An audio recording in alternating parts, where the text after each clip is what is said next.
Exercice numéro 7.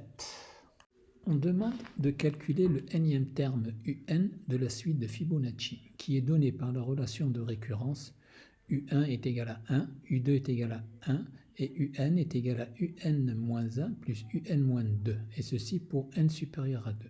Dans un second temps, on déterminera le rang n et la valeur un du terme maximal que l'on peut calculer si on utilise pour un le type int, le type long, le type double ou le type long double.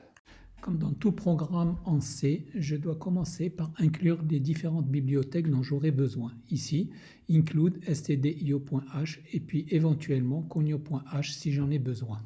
Ensuite, j'écris le nom de la fonction, ici main, suivi de parenthèses, vide bien sûr, puis du bloc où j'écrirai mon programme. Bloc, bien sûr, séparé par des accolades. On commence par déclarer nos variables, deux valeurs entières, n et i, puis trois valeurs réelles, u1, u2 qu'on initialise à 1, puis un. Ensuite, on saisit la valeur de n comme d'habitude à l'aide d'un scanf et d'un printf.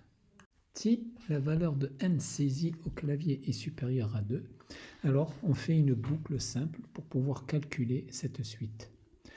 C'est-à-dire, for i égale à 2, i inférieur ou égal à ni plus, un est égal à u1 plus u2. Puis, on s'empresse d'affecter à u1 la valeur de u2 et à u2 la valeur de un. C'est-à-dire que pour la prochaine boucle, un sera égal à un-1 plus un-2. Reste plus à la fin de la boucle d'afficher le résultat un.